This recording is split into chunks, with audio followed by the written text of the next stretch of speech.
Assalamualaikum warahmatullahi wabarakatuh.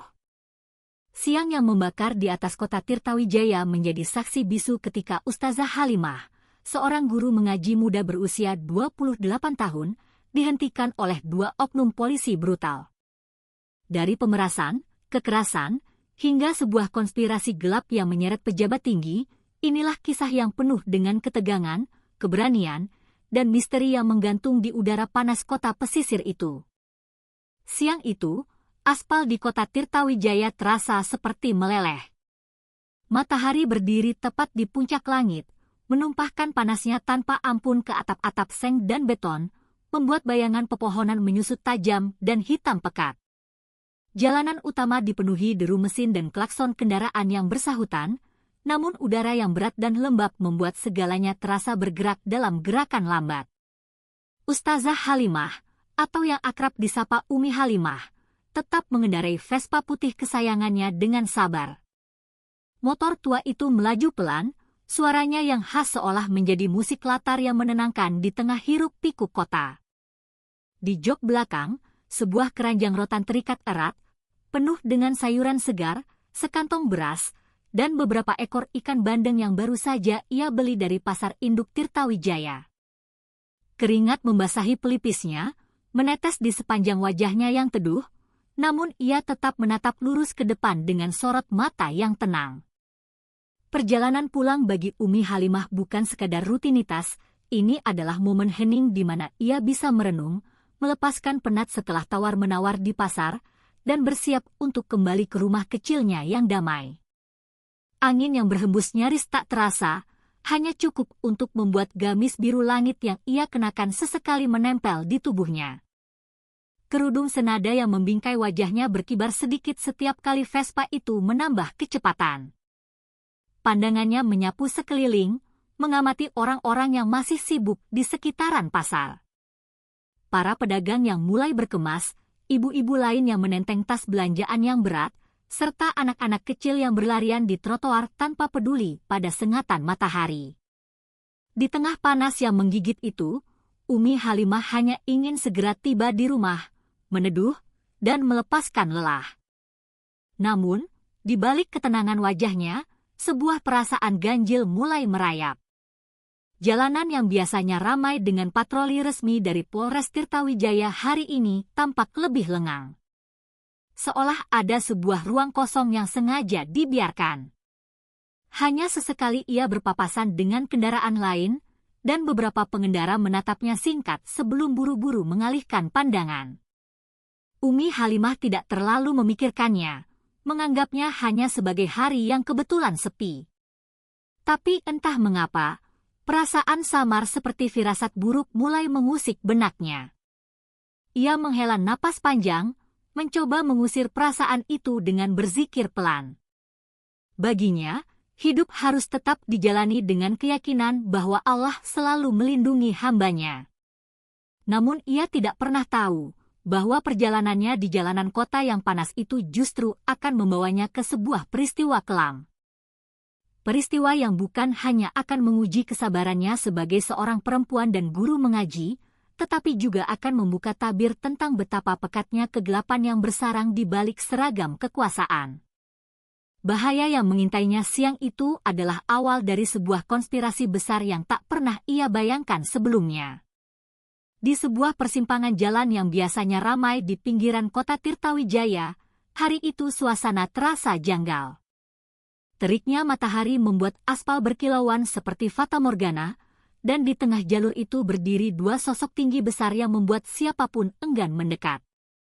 Bribka Budi dan Brigadir Jarwo, dua oknum polisi yang namanya sudah menjadi buah bibir di kalangan warga, berdiri tegap dengan seragam coklat lusuh yang tampak jauh dari kesan wibawa. Tidak ada rompi lalu lintas, tidak ada papan razia resmi. Hanya sikap tubuh mereka yang arogan dan mengintimidasi siapapun yang melintas. Bagi banyak orang, sosok mereka bukan lagi simbol perlindungan hukum, melainkan bayangan gelap yang selalu mencari mangsa di tengah hari bolong. Dengan gerakan cepat dan malas, tangan Bribka Budi terangkat, memberi tanda berhenti. Umi Halimah, yang sedang melajukan Vespa putihnya, spontan menepikan motornya dengan sopan. Ia sama sekali tidak merasa curiga. Sebagai seorang ustazah, ia selalu berusaha patuh pada aturan. Surat-surat kendaraan selalu lengkap di dalam tas kecilnya. Harapannya sederhana, ini hanya pemeriksaan singkat, lalu ia bisa melanjutkan perjalanan pulang. Namun, dari cara kedua pria itu memandangnya, ada sesuatu yang berbeda. Tatapan Budi tajam dan penuh selidik, seolah sedang menimbang-nimbang nilai mangsanya. Sementara sorot mata Jarwo liar seperti binatang buas yang siap menerkam.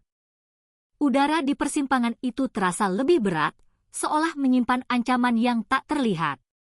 Beberapa pengendara lain yang sempat melintas memilih memperlambat laju kendaraan mereka, melirik sekilas, lalu cepat-cepat memacu motor mereka menjauh. Tak ada yang berani berhenti atau mendekat.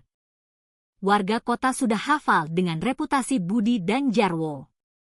Siapapun yang bernasib sial dihentikan oleh keduanya biasanya akan pulang dengan dompet terkuras atau luka di tubuh. Umi Halimah, meski sempat merasa aneh dengan suasana tersebut, tetap menepikan motornya dengan tenang. Ia menundukkan wajah, mencoba bersikap sopan, karena dalam pikirannya tidak ada yang perlu ditakutkan jika ia memang tidak bersalah. Namun jauh di lubuk hatinya, ada kegelisahan kecil yang sulit ia jelaskan. Saat ia mematikan mesin Vespanya, langkah kaki kedua polisi itu terdengar berat menghampiri. Budi berdiri di sisi kanannya, sementara Jarwo memblokir sisi kiri, seolah ingin mengurung ruang geraknya. Keringat di pelipisnya menetes semakin deras, bukan hanya karena panas matahari, tapi juga karena hawa intimidasi yang terpancar begitu kuat dari kedua sosok itu. Dalam sekejap, Umi Halimah merasakan bahwa yang ia hadapi bukan sekadar pemeriksaan biasa, melainkan awal dari sebuah peristiwa yang akan menguji seluruh keberanian dan ketabahannya. Sebagai seorang perempuan, ia mulai sadar bahwa siang itu, hidupnya mungkin akan berubah selamanya. Bribka Budi membuka percakapan dengan suara datar yang dibuat-buat ramah, menanyakan surat-surat kendaraan. Umi Halimah, dengan wajah yang masih tenang, segera merogoh tas kecilnya. Tangannya sedikit bergetar, bukan karena takut, melainkan karena teriknya matahari yang menyengat kulitnya. Ia menyerahkan SIM dan STNK yang masih berlaku dan lengkap. Budi mengambil berkas itu, menatapnya sekilas tanpa benar-benar membaca, lalu mengangguk seakan puas. Umi Halimah mengira semuanya akan segera selesai dan ia bisa melanjutkan perjalanan. Namun, dugaannya salah besar. Wajah pria bertubuh gempal itu tiba-tiba berubah kaku. Nada bicaranya meninggi, penuh dengan tuduhan. Ibu melanggar marka jalan, katanya tajam. Padahal jelas sekali, posisi motor Umi Halimah berhenti dengan benar di sisi kiri jalan, jauh dari garis putih di tengah. Umi Halimah terdiam sejenak, bingung dengan tuduhan yang tak masuk akal itu. Dalam hatinya ia bertanya-tanya, apakah ini hanya kesalahan penglihatan ataukah memang ada sesuatu yang sengaja dicari-cari? Namun sebelum ia sempat menjawab, Brigadir Jarwo yang berdiri di sampingnya mulai bersuara lebih keras. Dengan nada kasar dan membentak, ia menyuruh Umi Halimah turun dari Vespanya. Suaranya menggema di tengah panas siang, seakan ingin menunjukkan kekuasaan yang tak bisa diganggu-gugat. Umi Halimah menarik napas panjang, mencoba menahan diri. Lalu dengan perlahan, ia turun dari motornya. Wajahnya tetap sabar, meski dadanya mulai berdebar kencang karena gelisah. Kerumunan kecil warga mulai terbentuk di kejauhan. Beberapa orang berhenti di tepi jalan, pura-pura memperhatikan ponsel sambil sesekali melirik ke arah Umi Halimah. Ada yang mencoba merekam diam-diam dari balik warung. Namun, tak satu pun berani maju untuk menolong. Mereka tahu benar siapa Bribka Budi dan Brigadir Jarwo, dua serigala berseragam yang namanya sudah lama menjadi momok. Bagi warga Tirtawijaya, berhadapan dengan mereka hanya akan berujung pada kerugian, luka, atau ancaman di kemudian hari. Keheningan yang mencekam itu membuat udara semakin menekan, membuat Umi Halimah merasa seolah ia sedang dikelilingi mata-mata yang melihat namun tak sanggup bersuara. Jarwo semakin garang. Ia maju selangkah, tubuhnya yang besar dan bahunya yang lebar menutupi pandangan Umi Halimah. Dengan suara lantang, perintahnya kali ini lebih kasar. "Serahkan kunci motor dan berdiri menjauh sana," bentaknya. Umi Halimah, meski hatinya mulai bergejolak, tetap berusaha mengendalikan diri. Ia tahu melawan secara langsung hanya akan memperburuk keadaan. Namun tatapannya yang tegas jelas menunjukkan bahwa ia tidak takut pada tuduhan palsu. Di bawah teriknya matahari siang itu, benturan antara keberanian seorang ustazah muda dan kesewenang-wenangan dua oknum aparat baru saja dimulai. Umi Halimah mencoba menjelaskan dengan sopan bahwa ia yakin tidak melanggar marka jalan. Semua surat-suratnya lengkap dan tidak ada alasan baginya untuk ditahan lebih lama. Namun, penjelasannya bagai angin lalu. Brigadir Jarwo justru bergerak lebih cepat. Tangannya yang kasar menyambar kunci Vespa putih yang masih tergantung di motor. Suara kunci itu berderik keras, seolah menjadi tanda dimulainya sebuah permainan kotor. Umi Halimah sempat tertegun. Matanya menatap tajam, namun tubuhnya tetap tenang. Ia tidak ingin terlihat panik, meskipun dalam hati rasa cemas mulai menguat. Saat itu ia tahu, apa yang sedang berlangsung bukan lagi sekadar pemeriksaan biasa, melainkan sebuah upaya pemerasan yang terang-terangan. Bribka Budi lalu melangkah maju, mendekati Umi Halimah hingga jarak mereka hanya tinggal beberapa jengkal. Tubuhnya yang tinggi besar membuat bayangan hitam menutupi wajah Umi Halimah dari sengatan matahari. Dengan nada rendah namun penuh tekanan, Budi menunduk sedikit seakan membisikkan sesuatu yang rahasia.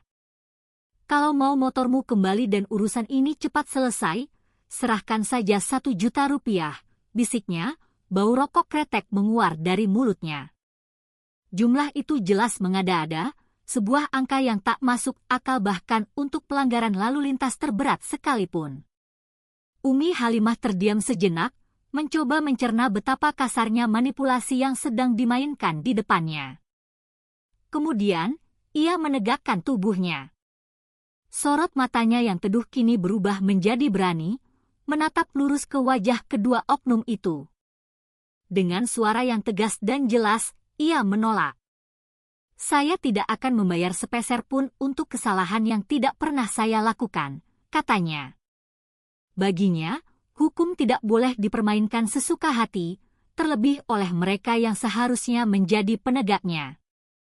Kalimat itu membuat udara di sekitar mereka seakan membeku.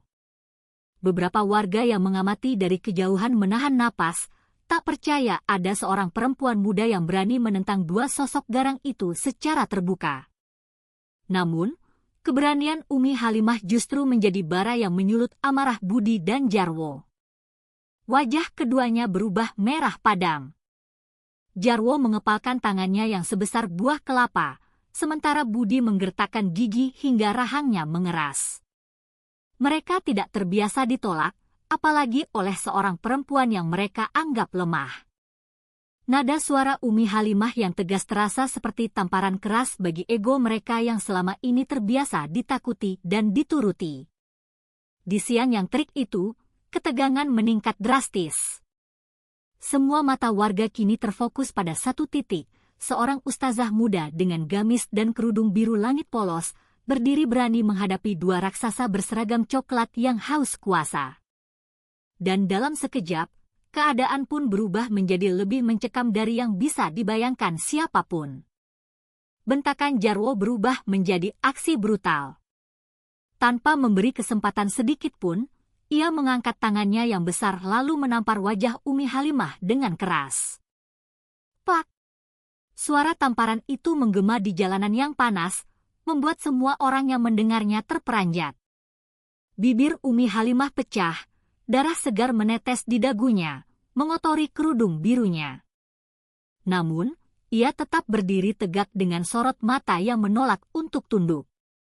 Tamparan itu bukan sekedar luka fisik, tetapi juga bentuk penghinaan yang disengaja, sebuah pesan bahwa mereka tidak segan memperlakukan rakyat kecil seperti sampah di tengah jalan. Belum sempat Umi Halimah pulih dari rasa perih di wajahnya, Bribka Budi maju dengan ekspresi buas. Dengan tangannya yang kasar, ia merenggut dan merobek gamis biru muda yang dikenakan Umi Halimah. Srek!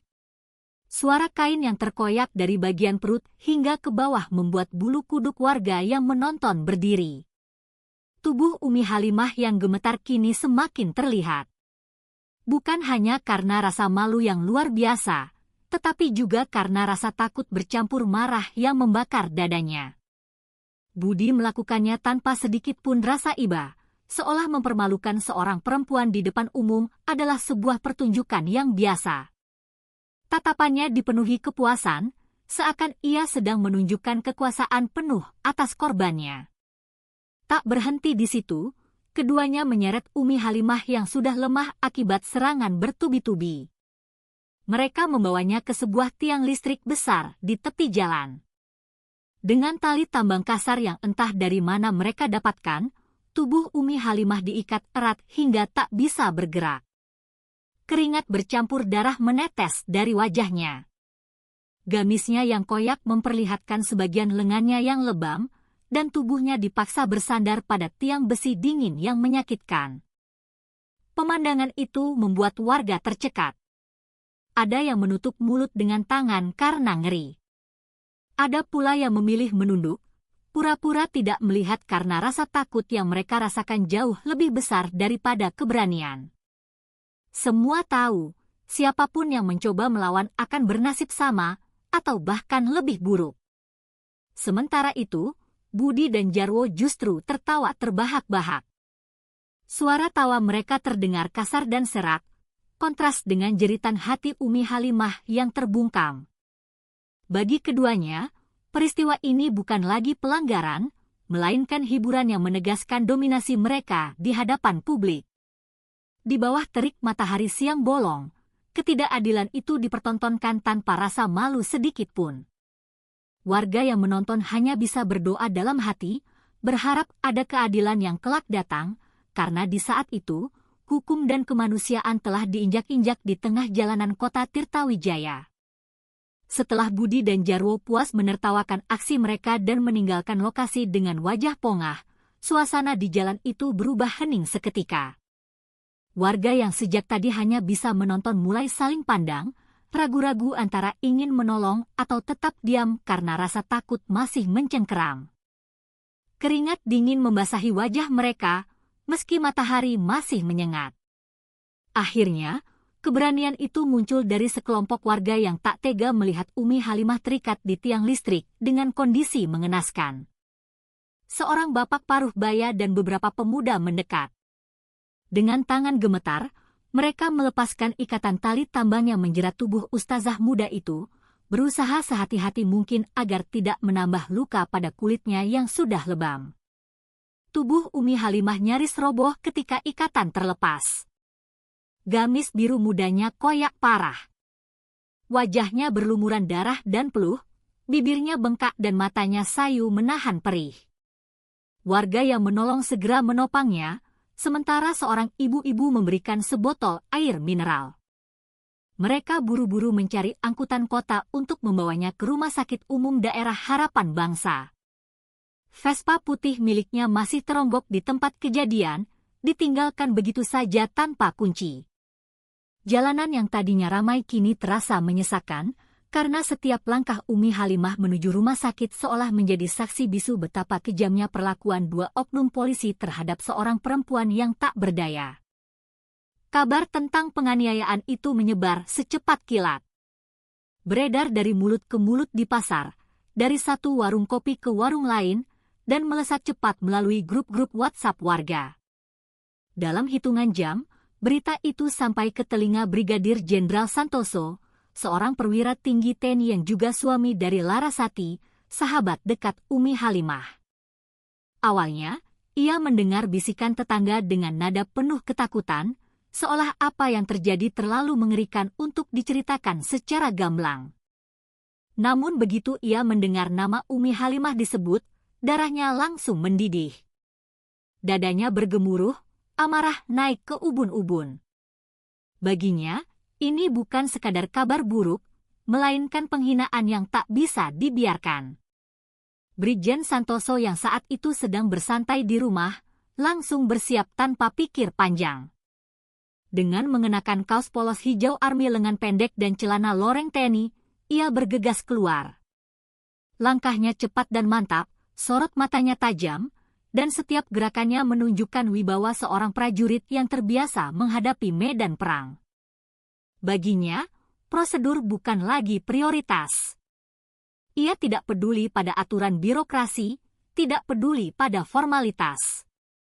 Yang ada di pikirannya hanyalah satu hal, memastikan kondisi Umi Halimah, mendengar langsung apa yang telah terjadi, dan menuntut pertanggungjawaban atas perlakuan keji yang menimpa seorang perempuan tak bersalah. Di sebuah ruangan perawatan kelas 3 yang sederhana, Umi Halimah terbaring lemah di atas ranjang rumah sakit. Tubuhnya penuh luka lebam. Gamisnya sudah diganti dengan pakaian pasien berwarna hijau pudar. Namun, wajahnya masih jelas menunjukkan bekas tamparan keras. Tangannya bergetar ketika mencoba meraih segelas air di meja samping. Saat Brigjen Santoso masuk, mata Umi Halimah langsung berkaca-kaca. Ia tahu, inilah saat di mana semua kejadian harus ia ceritakan, meski terasa berat untuk diulang kembali. Dengan suara lirih dan serak, Umi Halimah mulai membuka mulut. Kata demi kata meluncur dari bibirnya, sesekali tersendat oleh tangis yang ia coba tahan. Ia menggambarkan dengan jelas bagaimana Jarwo menampar wajahnya hingga berdarah, bagaimana Budi merobek pakaiannya tanpa rasa malu, dan bagaimana mereka mengikatnya di tiang listrik seperti seorang penjahat. Setiap detail keluar dengan getir, membuat udara di dalam ruangan terasa semakin menekan. Brigjen Santoso berdiri kaku di samping ranjang, mendengarkan dengan saksama. Urat di lehernya menegang, matanya menatap lurus ke lantai keramik yang dingin, seolah menahan letupan amarah yang bisa meledak kapan saja. Umi Halimah berusaha tetap tegar meski suaranya pecah berkali-kali. Ia berkata bahwa perlakuan mereka bukan sekadar pelanggaran hukum, melainkan penghinaan terhadap martabat seorang perempuan dan terhadap kemanusiaan itu sendiri. Ia menekankan bagaimana kedua oknum itu tertawa puas di tengah penderitaannya, seolah menyiksa orang adalah permainan yang biasa mereka lakukan. Kalimat-kalimat itu menusuk tajam ke dalam hati, bukan hanya bagi Santoso yang mendengar, tetapi juga bagi seorang perawat yang sempat masuk dan kini terdiam di ambang pintu, ngeri membayangkan kejadian yang diceritakan. Santoso tak sanggup lagi menahan emosinya. Rahangnya terkunci rapat, kedua tangannya mengepal keras hingga buku-buku jarinya memutih. Ia menatap Umi Halimah dengan tatapan penuh janji bahwa penderitaan ini tidak akan dibiarkan begitu saja. Dalam hatinya, sebuah tekad sekeras baja terbentuk. Keadilan harus ditegakkan, apapun risikonya, meski harus berhadapan dengan kekuatan besar di balik seragam coklat itu. Umi Halimah yang masih berbaring lemah hanya bisa menatap balik, berharap ada secercah harapan bahwa suara kecilnya tidak akan hilang sia-sia. Siang itu, di ruang rumah sakit yang sunyi, lahirlah sumpah seorang jenderal untuk membalas ketidakadilan yang menimpa rakyat kecil. Begitu mendengar kesaksian Umi Halimah, Brigjen Santoso tidak membuang waktu. Ia keluar dari rumah sakit dengan langkah lebar, wajahnya menegang penuh amarah. Kaos hijau army yang melekat di tubuhnya tampak basah oleh keringat. Ia menyalakan motor trailnya, melaju cepat membelah jalanan kota yang panas.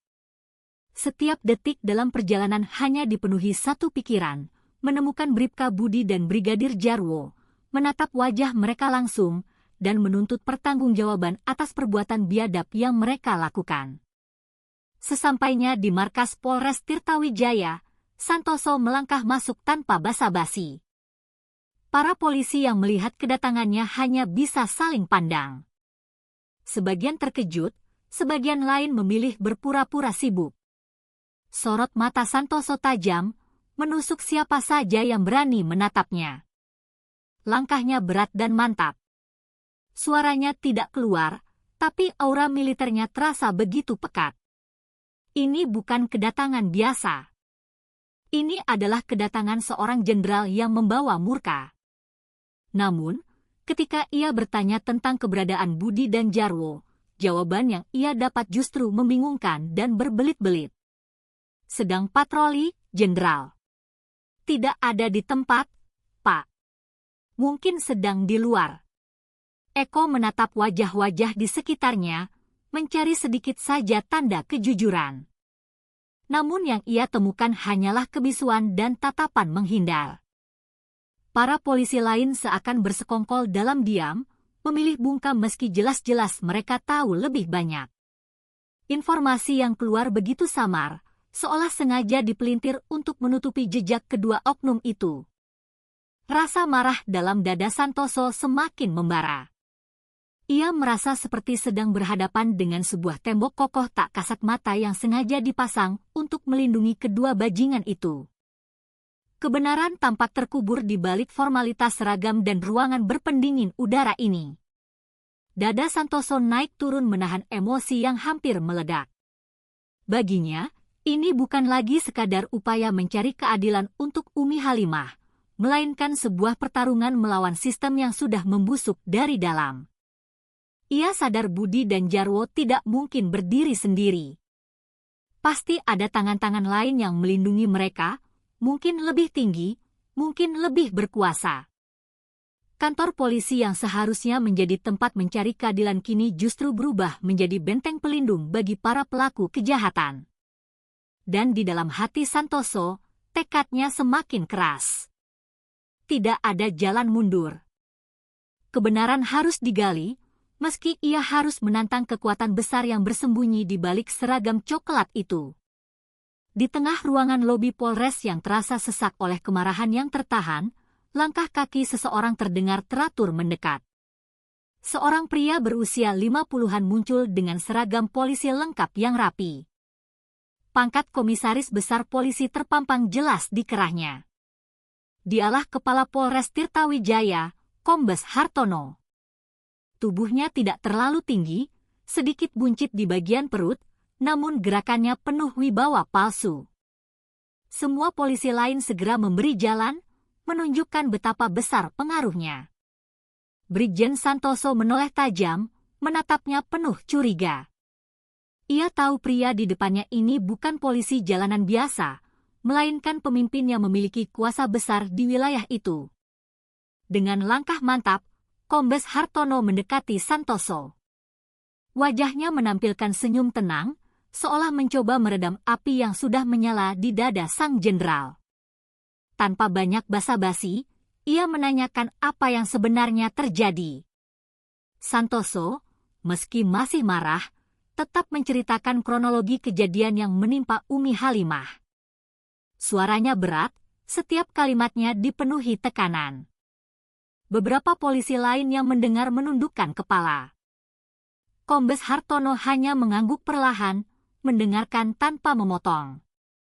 Ia tampak tenang, terlalu tenang untuk situasi yang seharusnya membuat seorang pimpinan aparat murka. Setelah Santoso selesai bicara, Hartono menghela napas panjang. Dengan nada yang lembut dan penuh simpati buatan, ia berkata bahwa pihak kepolisian akan menanggung semua biaya rumah sakit Umi Halimah. Kata-katanya terdengar seperti janji tulus yang menenangkan. Namun sorot matanya berbeda. Ada sesuatu yang sulit ditebak, sebuah kilatan aneh yang membuat Santoso makin waspada. Seolah ia tahu lebih banyak daripada yang ia ucapkan. Seolah kebenaran sebenarnya sengaja ia simpan rapat-rapat. Kalimatnya manis, tapi tatapannya menyimpan rahasia kelam. Santoso menahan diri. Sebagai seorang jenderal, ia terbiasa menghadapi orang-orang yang pandai bermain kata. Baginya, sikap Kombes Hartono tidak sepenuhnya bisa dipercaya. Meski secara lahiriah ia menampilkan wajah ramah, naluri militer Santoso berkata lain, ada sesuatu yang tidak beres. Namun, Santoso memilih diam untuk sementara, mencoba mengukur lawannya. Ia sadar bahwa kemarahan yang ditumpahkan secara membabi buta hanya akan memperburuk keadaan. Tapi jauh di lubuk hatinya, sebuah kecurigaan mulai tumbuh. Mungkinkah orang yang berdiri di depannya ini bukan sekadar pemimpin, tapi bagian dari permainan besar yang sedang berlangsung? Langkah kaki Brigjen Santoso saat meninggalkan kantor polisi masih terasa berat, dipenuhi amarah yang belum tuntas. Ia baru saja keluar dari ruang pertemuan dengan Kombes Hartono, pikirannya berputar antara percaya dan curiga. Namun, belum jauh ia melangkah melewati koridor kantor itu, tiba-tiba dari arah belakang terdengar langkah cepat yang kasar. Dalam hitungan detik, sebuah tendangan keras menghantam punggungnya. Guk! Tubuh Santoso terhempas ke lantai keramik yang dingin dengan suara benturan yang membuat semua orang yang melihat tercekat. Bribka Budi berdiri tegak di belakangnya, wajahnya penuh kepuasan, seolah menikmati momen di mana seorang jenderal TNI berhasil ia rendahkan dengan cara kotor. Belum sempat Santoso bangkit, Brigadir Jarwo datang menyergap dengan brutal.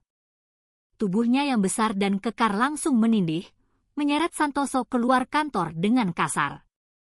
Suara gesekan sepatu bot Santoso di lantai bergema, menambah kesan memalukan di hadapan beberapa warga dan polisi junior yang terpaku di tempat. Jarwo menghujani pukulan ke wajah dan tubuhnya tanpa ampun, tanpa rasa takut sedikit pun. Kantor polisi yang seharusnya menjadi tempat mencari perlindungan kini justru berubah menjadi arena penganiayaan, dengan dua oknum polisi bertindak layaknya algojo jalanan. Di halaman kantor polisi, warga yang kebetulan ada di sekitar hanya bisa tertegun. Mereka menyaksikan seorang perwira tinggi TNI diperlakukan seperti penjahat kelas teri. Rasa terkejut bercampur ngeri terpancar dari wajah mereka, namun tidak ada satupun yang berani maju. Ketakutan lebih besar daripada keberanian. Mereka tahu, melawan berarti mengundang bencana. Bisikan pelan mulai terdengar di antara kerumunan. Kalau seorang jenderal saja bisa dipermalukan seperti itu, apalagi kita rakyat kecil. Kalimat itu menambah rasa mencekam yang menggantung di udara. Sementara itu, Budi berdiri dengan dada membusung, menyeringai puas melihat Jarwo terus menghajar Santoso. Dengan suara lantang, ia memperingatkan semua orang yang menonton, siapapun yang berani melawan sistem, siapapun yang berani bersuara, akan bernasib sama seperti perempuan itu. Kata-kata itu menggema seperti ancaman yang menghantui, menancap dalam di telinga setiap warga yang hadir. Namun, di balik rasa sakit yang dirasakan Santoso, ada sesuatu yang lain sedang tumbuh. Rasa marahnya yang tertahan mulai berubah menjadi kekuatan yang dingin dan terfokus. Tatapannya yang semula menunduk kini perlahan terangkat, memperlihatkan sorot mata seorang prajurit yang tidak akan pernah menyerah. Tubuh Santoso sempat limbung, wajahnya penuh luka, darah menetes dari sudut bibirnya. Pukulan bertubi-tubi dari Jarwo membuatnya hampir roboh, sementara tendangan Budi masih terasa nyeri di punggungnya. Namun, di tengah rasa sakit itu, ada sesuatu yang berubah dalam dirinya. Tatapan matanya tidak lagi sekadar memancarkan amarah yang meledak-ledak, melainkan determinasi yang dingin dan penuh kendali. Ia berdiri perlahan, dengan langkah yang sedikit tertatih, namun setiap gerakannya menunjukkan kekuatan yang siap meledak. Udara di sekitar seakan ikut bergetar, membuat suasana tegang semakin menjadi-jadi. Dalam sekejap, tubuh yang semula dipandang lemah itu bergerak dengan kecepatan kilat. Dengan sebuah pukulan siku yang keras dan terarah, Santoso menghantam rahang Budi. Krak! Suara tulang beradu terdengar jelas, membuat tubuh besar Budi terjungkal ke belakang dan terkapar. Warga yang menyaksikan bersorak kecil, meski segera menutup mulut mereka karena takut. Jarwo yang kaget berusaha menyerang, Tapi Santoso sudah lebih dulu bergerak. Dengan tenaga penuh, ia mencengkeram seragam Jarwo dan menghantamkan tubuhnya ke pagar besi gerbang kantor polisi. Braa! Suara logam yang roboh berderak keras, menyisakan pemandangan yang mengejutkan. Pagar besi milik negara itu runtuh oleh dorongan seorang jenderal yang marah. Kerumunan warga semakin membesar. Banyak yang tidak percaya dengan apa yang mereka lihat. Seorang jenderal TNI sendirian mampu membuat dua oknum polisi yang terkenal garang itu tak berdaya. Suasana yang tadinya mencekam kini berubah menjadi riuh. Ada yang berani berbisik lebih keras, ada pula yang diam-diam tersenyum, merasakan sedikit kelegaan setelah lama ditekan oleh kekuasaan yang zalim. Namun rasa takut masih membayangi. Mereka tahu kemenangan ini mungkin hanya sementara. Santoso berdiri gagah di tengah halaman kantor polisi, dadanya naik turun menahan napas. Suaranya lantang menggema hingga ke jalan raya. "Saya ini korban!" Sama seperti rakyat kecil lainnya, teriaknya. Ia menegaskan bahwa hukum di negeri ini telah dipermainkan oleh tangan-tangan kotor yang seharusnya menjaganya. Kata-katanya menyalakan bara di dada warga yang menonton. Mereka melihat bukan hanya seorang perwira yang melawan, melainkan sebuah simbol bahwa kezaliman bisa dilawan. Dan di saat itu, Brigjen Santoso tidak lagi berdiri hanya sebagai seorang jenderal, tetapi sebagai suara rakyat yang selama ini dibungkam. Setelah perkelahian sengit itu, suasana di Polres Tirtawijaya mendadak berubah drastis. Jika sebelumnya dipenuhi teriakan dan suara benturan, kini semua menjadi hening. Para polisi yang semula ada di sekitar lokasi perlahan menghilang. Ada yang berpura-pura sibuk di balik meja, ada yang memilih masuk ke ruangan lain, bahkan beberapa di antaranya pergi meninggalkan halaman dengan alasan tak jelas. Tidak ada yang berani mendekat, tidak ada yang berani menyela. Semua seakan sengaja menciptakan ruang kosong antara Santoso dengan Budi dan Jarwo yang kini terkapar tak berdaya. Keheningan itu bukanlah kedamaian, melainkan tanda bahwa sesuatu sedang ditutup-tutupi. Santoso berdiri tegak, tubuhnya masih dipenuhi luka dan darah, namun sorot matanya tak goyah. Ia menatap sekeliling, mencari jawaban di wajah-wajah polisi yang hanya menunduk menghindari tatapannya.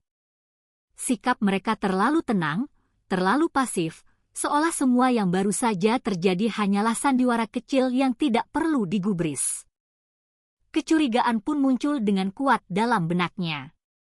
Bagaimana mungkin sebuah markas polisi yang penuh aparat membiarkan dua oknum brutal bertindak sebebas itu? Bukankah seharusnya ada yang menghentikan sejak awal? Pertanyaan itu bergema dalam pikirannya, menyalakan firasat buruk bahwa Budi dan Jarwo bukan sekadar bertindak sendiri. Udara di sekitar terasa berat, seakan menyimpan rahasia yang tak ingin terungkap. Santoso dapat merasakan tatapan mata yang berusaha menyembunyikan sesuatu. Beberapa polisi yang melintas cepat bahkan tidak berani menoleh, seolah takut mata mereka akan membocorkan kebenaran. Bagi seorang jenderal yang sudah kenyang pengalaman tempur dan intelijen, gelagat itu sangat jelas. Ada sebuah jaringan yang melindungi, ada lapisan-lapisan kuasa yang bekerja untuk menutupi kebusukan. Budi dan Jarwo hanyalah wajah di permukaan, pion yang bisa digerakkan dan dikorbankan oleh tangan-tangan tak terlihat. Perasaan itu membuat dada Santoso semakin bergemuruh.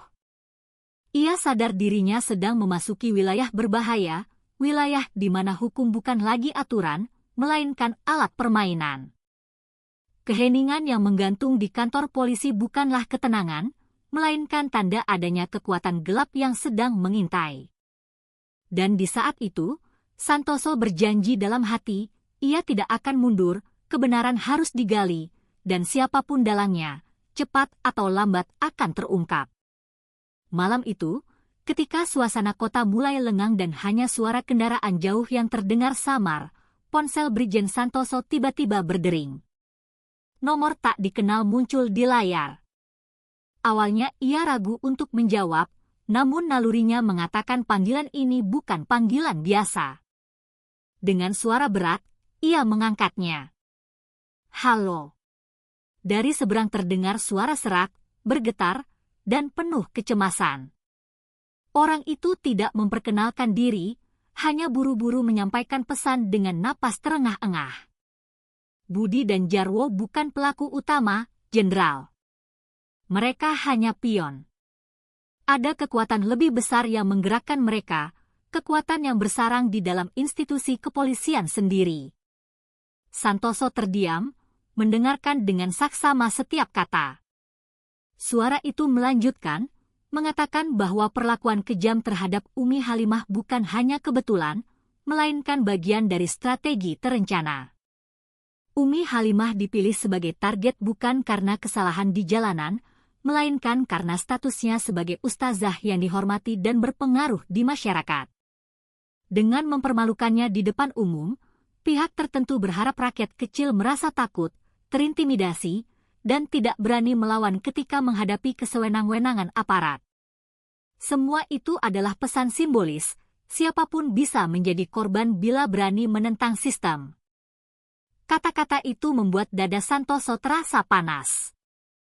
Ia sadar kini pertempuran yang dihadapinya bukan lagi persoalan pribadi, bukan sekedar menuntut keadilan untuk Umi Halimah, melainkan pertarungan melawan sebuah jaringan mafia berseragam yang melibatkan pejabat tinggi. Budi dan Jarwo hanyalah alat yang bisa dibuang kapan saja. Musuh sebenarnya bersembunyi di balik meja rapat, di balik senyum manis para pejabat yang tampil di layar televisi. Semakin jelas baginya bahwa sistem hukum telah disandera oleh kelompok bayangan yang bekerja rapi dalam diam. Telepon itu berakhir dengan cepat. "Hati-hati, Jenderal." Lalu terdengar bunyi klik yang dingin di telinga. Namun bagi Santoso, itu sudah cukup. Potongan informasi itu menegaskan firasatnya. Lawannya bukan dua oknum, melainkan jaringan kekuasaan yang berlapis-lapis. Ia mengepalkan tangan, matanya menyala dengan tekad baru. Pertempuran ini akan panjang dan berbahaya. Malam itu, dalam kesunyian kamarnya, seorang jenderal menyadari bahwa ia baru saja masuk ke dalam medan perang yang jauh lebih besar daripada medan tempur manapun yang pernah ia hadapi. Hari-hari setelah peristiwa itu berubah menjadi penuh ketegangan. Sejak Santoso bersuara lantang di depan kantor polisi, tanda-tanda pengawasan muncul di sekeliling rumahnya. Sebuah mobil Kijang Innova hitam dengan kaca gelap selalu parkir tak jauh dari gerbang. Kadang berpindah posisi, namun selalu dalam jangkauan pandangan. Telepon rumah berdering berulang kali di tengah malam tanpa ada suara di seberang, hanya hening yang mencekam. Setiap kali ia keluar, mata-mata tak dikenal selalu mengikuti dari kejauhan, berpura-pura sebagai pejalan kaki atau pengendara ojek online. Bayangan ancaman seolah hadir di setiap sudut jalan. Larasati, istrinya, mulai merasakan tekanan itu. Ia menyadari perubahan suasana rumah mereka yang tak lagi tenteram. Malam-malamnya penuh kecemasan, tatapannya selalu mengawasi jendela. Ketakutannya memuncak ketika ia melihat sosok asing berdiri lama di seberang jalan, menatap rumah mereka tanpa ekspresi. Akhirnya, ia menangis di hadapan suaminya. "Mas, hentikan semua ini. Aku takut," isaknya. Namun, berbeda dengan Larasati, Santoso justru semakin yakin. Bagi seorang prajurit, tekanan semacam ini hanyalah konfirmasi bahwa ia berada di jalur yang benar. Jika mereka sampai repot mengawasi, berarti kebenaran yang sedang ia dekati cukup berbahaya untuk mereka. Santoso tidak goyah. Meski ia tahu nyawanya sendiri bisa menjadi taruhan. Dalam pikirannya, menyerah bukan pilihan. Ia harus terus maju. Maka, ia mulai menyusun langkah. Ia menghubungi beberapa rekan lamanya di militer, orang-orang yang ia percaya masih memegang teguh sumpah prajurit. Percakapan dilakukan dengan hati-hati, penuh kode, melalui aplikasi pesan terenkripsi. Perlahan, ia membangun lingkaran kecil, sebuah jaringan pribadi yang siap bergerak jika saatnya tiba. Eko tahu, pertempuran ini bukan lagi sekadar antara dirinya melawan dua oknum, melainkan dirinya melawan sebuah sistem gelap yang kokoh. Dan dalam hatinya, satu janji bergema kuat, ia akan berdiri sampai akhir. Siang itu, matahari kembali terik membakar kota. Santoso melangkah cepat menuju RSUD Harapan Bangsa. Niatnya sederhana, menjenguk Umi Halimah, memastikan kondisinya membaik setelah beberapa hari menjalani perawatan. Namun, begitu sampai di depan kamar perawatan, langkahnya terhenti mendadak. Ruangan itu kosong. Ranjang yang sebelumnya ditempati Umi Halimah kini hanya menyisakan selimut yang terlipat rapi. Bau disinfektan masih tercium, tapi keberadaan pasien sama sekali hilang. Wajah Santoso langsung menegang, hatinya berdegup kencang. Ia segera mencari perawat yang bertugas, menuntut penjelasan. Dengan wajah canggung dan ketakutan, seorang perawat muda hanya bisa berkata pelan, "Pihak berwenang sudah memindahkan pasien, Pak." Kalimat itu bagai pisau yang menusuk telinga Santoso. Pihak berwenang? Siapa yang dimaksud? Atas dasar apa seorang pasien dipindahkan tanpa seizin keluarga atau wali? Pertanyaan itu terus menggema di kepalanya, namun jawaban tak kunjung muncul. Santoso segera menyisir lorong-lorong rumah sakit, membuka setiap pintu, berharap menemukan Umi Halimah di salah satu ruangan. Tapi hasilnya nihil. Jejaknya lenyap seolah ditelan bumi. Kepanikan mulai merambat dalam dirinya, namun kemarahan jauh lebih cepat membakar. Saat keluar dari pintu utama rumah sakit dengan frustrasi, Santoso mendapati suasana aneh.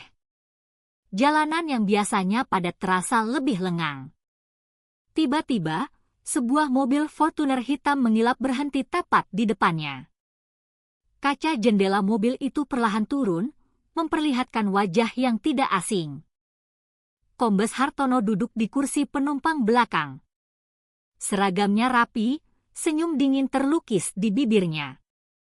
Ia menatap Santoso dengan mata yang penuh arti, lalu berkata dengan suara tenang namun menusuk. "Mencari sesuatu, Jenderal? Atau seseorang?" Kalimat itu seperti tamparan keras, sekaligus jawaban bahwa semua yang terjadi bukan kebetulan. Dalam sekejap, Santoso sadar bahwa permainan ini baru saja dimulai. Musuh yang ia cari-cari, dalang yang bersembunyi di balik bayangan, ternyata ada di depan matanya sendiri. Bukan sekadar oknum jalanan, bukan hanya pion, melainkan pemimpin yang duduk nyaman di kursi kekuasaan. Senyum Kombes Hartono bukan sekadar sapaan, melainkan pengakuan terselubung bahwa dialah bagian dari konspirasi besar yang selama ini membelenggu hukum. Santoso berdiri kaku, dadanya bergemuruh, menyadari bahwa pertempuran yang menantinya jauh lebih kelam dari dugaannya. Dan cerita pun menggantung, meninggalkan misteri besar tentang